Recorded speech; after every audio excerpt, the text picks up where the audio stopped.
the studio with me is Japhet Ayiku, who's the Executive Director of W.E.B. Du Bois Museum Foundation. And we are going to be talking about the 61 years of the passing of Dr. Du Bois, and it's all about his anniversary. How are you? Very well, thank you. You're welcome to the studio, sir. Thank you very much. How's everything? Everything's well. All right. Well. So for those who don't know, right, and are wondering, what is the W.E.B. Du Bois Museum Foundation? Can you give us a little bit overview about it? Okay. So a few years ago, you know, Du Bois came to Ghana in 1961. Right. He passed away in 1963, and he's buried here in Ghana at what they call the Du Bois Center. I live in New York, and there's a lot of what we call Du Bois scholars all over the world. So it was brought to our attention that the place was falling apart and that we need to do something. So as a Ghanaian American, I was asked to see if I could lead the effort. So in the process of doing that, we formed what we call the Du Bois Museum Foundation to be the vehicle to lead in raising the funds to support and to rebuild the Du Bois Center. We met with the President of Ghana, President Nana Addo, had a conversation with him, and he thought it's a good idea to proceed with that plan. And so we are now in the process of trying to raise the funds between $50 and $85 million to come and rebuild the whole Du Bois Center. But in the meantime, we've been commemorating and celebrating various important milestones in the life of Du Bois, such as his birthday, which is the 23rd of February. Every year we have an event there. And his passing, which is the 27th of August. So tomorrow will mark the 61st anniversary of his passing. And we are going to have an event at the Du Bois Center to commemorate that. And that's what I'm here to talk to you. But how important is Du Bois to the history of Ghana? Yeah, not only to the history of Ghana, but in fact to the history of all of humanity. So Du Bois, back in the 1900s, have been talking about decolonization, freedom of human rights and civil rights. So he met the young African students in the UK, Kwame Nkrumah, Jomo Kenyatta, Kenneth Kaunda. He met all of them in the UK and encouraged them to go back to the continent to fight for the liberation of the continent. So he was very much influenced by Kwame Nkrumah. So when Nkrumah came to Ghana and we got our independence and republic, and Kwame Nkrumah invited him to come to Ghana to launch what they call the Encyclopedia Africana, which is a document to sort of put all together the contribution of the black people to world civilization, history, and culture. It was what he was doing that he passed away while he was still there. So not only Ghana, but all of the continent. He influenced the liberation of the continent when it comes to Kenya, Zambia, and all these places here. So he's very, very important in the liberation of the African continent. He launched what they call the Pan-African movement, which is a movement of all the Africans in the diaspora to come together to focus on the development of the African continent. So he's very, very important in the case of Africa and Ghana. Okay, now obviously you talked about you know, rehabilitating the area or the center. Why is it important to actually, you know, like restructure and rehabilitate the area again? So I don't know if you've been to the center. You have to go to the center. In fact, I invite all Ghanaians to go to the center to see what is happening over there. This man is a great man, the greatest African American intellectual of all times. The first African American to get a PhD from Harvard. Okay, if he had been buried in the U.S., his burial place would be a Mecca. He happens to be in Ghana. Ghana embraced him. Okay, but somehow along the way we forgot about him.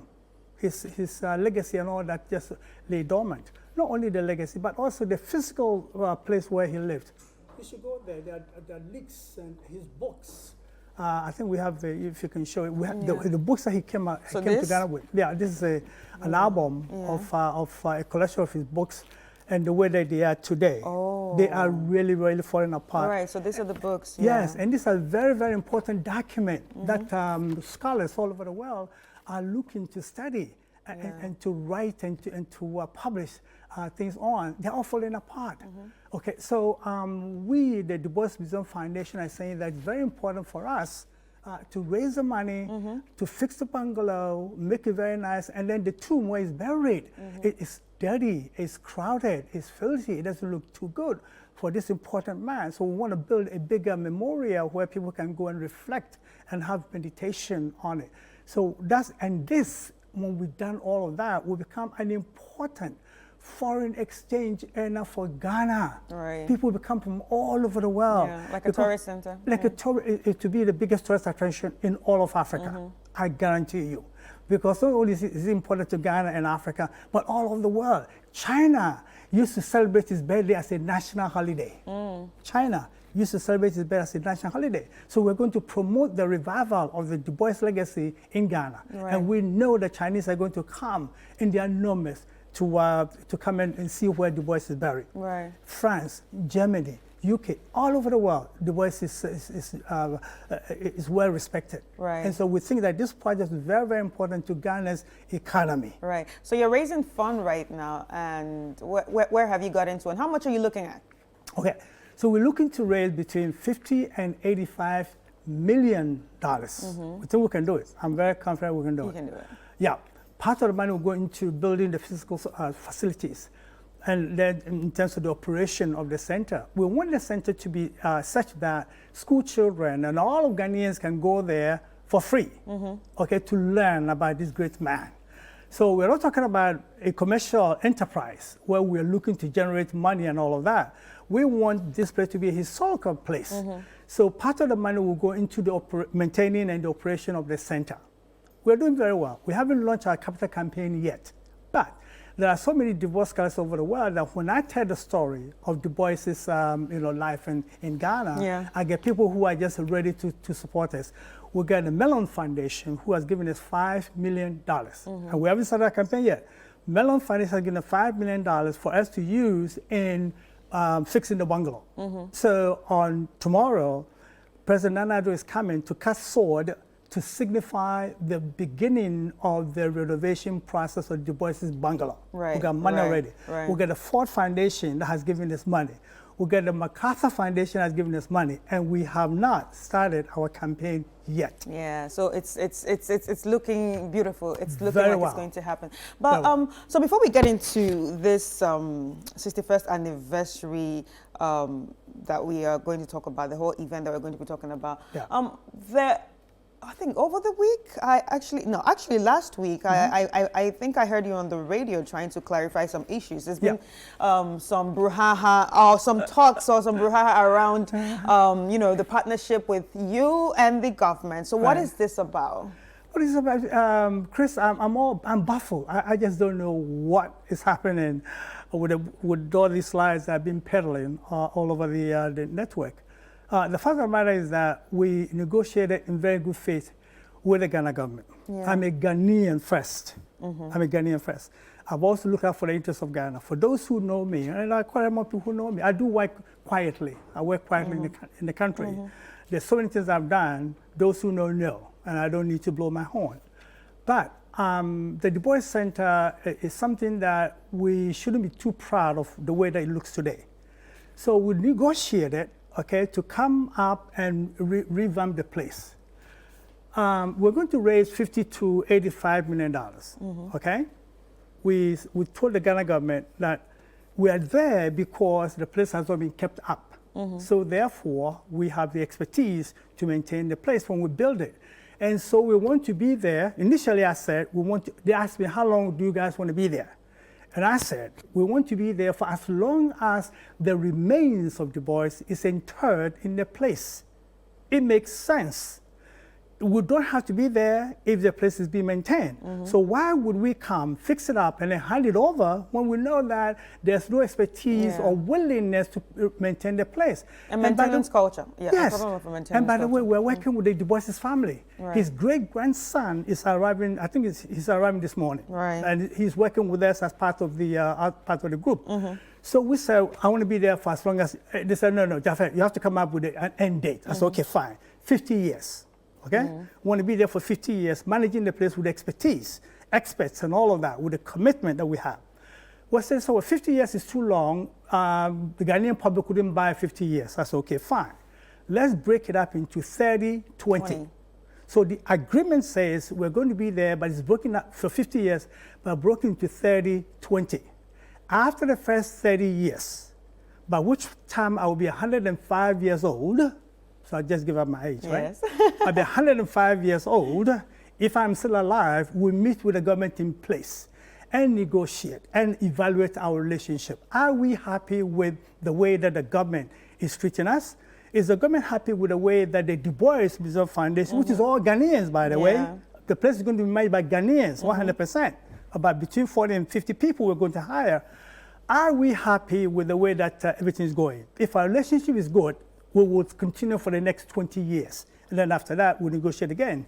If the relationship is bad and we can't resolve it, the Du Bois Museum Foundation will walk away from managing the place and it goes back to the government. Let me repeat that. In the agreement, if we are not happy after 30 years with the way that we're being treated in our relationship, the Du Bois Museum Foundation will walk away and hand over everything, the $50 to $80 million investment, and hand over to the Ghana government. Right. Nobody talks about that. Okay, I get that. Thank you for clarifying that. Now let's get into the event. What is the event all about tomorrow? So tomorrow we are having two events. One is a symposium where we have Du Bois scholars that have come from the US. There's also a Ghanaian scholar from the University of Ghana. At 10 o'clock in the morning, we've invited students and other people from the general public for them to come and listen to a symposium on the life and works of Du Bois. So, to educate the people on who Du Bois was. Later in the evening, from 3 o'clock to about 5 or 6 o'clock in the evening, we are going to gather for a wreath laying, where the President of Ghana will come and lay a wreath on behalf of the government of the people of Ghana, the Du Bois Foundation, and all that. And then the President will cut sword to signify the beginning of the renovation of the bungalow. Right. So it's going to be a wonderful event. Music and stuff like that. It's a tour of the place. So we are very, very excited about it. Right. And everything is going to be happening at the Du Bois Memorial Center. Exactly. All right. At cantonments, obviously. In cantonments, yes. And I want everybody to come and join us. All right. Yeah. So, okay, when all this is done, especially when the place is renovated and, made to look how it's supposed to be, is it still going to be used for events? No. Because, so a lot of times, when you talk about the Du Bois Center, everybody's about events, a reception for a wedding, or something like this. And this. I think it's really a shame how the Du Bois became an event center rather than a place of a museum, reflection, a museum, and all that. History, pride, and culture. So no, what we're not going to continue with this event. But what we're going to do is that we're going to have a conference center. Okay, we're going to have a nice conference center where conferences are going to be taking place and all of that. We are going to, along the edges of the center, we're going to have booths for Ghanaian artists. Oh. Absolutely. We're going to have a place for Ghanaian artists for them to display the artistic way and all of that. So all that is going to be incorporated in the center we are developing. But this whole thing about weddings and funerals and all that, we don't think so. It has to stop. It doesn't befit what was intended for the center to be. Right. Okay, so now talking about what is intended for the center to be, give us an overview. Let's imagine how it will be when everything, it's done. Okay. Again, we'd love for you to come to the center because we already have posters all over the center in terms of what is to come. So number one, we are going to renovate the bungalow, and it's going to be wonderful. We are going to restore it the way it was when the Du Boises lived there, complete with the pure furniture and everything. Right. Okay, we're going to do that. That's the first phase of the project. The second phase of the project is that we are going to look at the tomb where it's buried now. It is too small, it is too crowded, so we're going to expand it and have room for reflection and for meditation and all of that.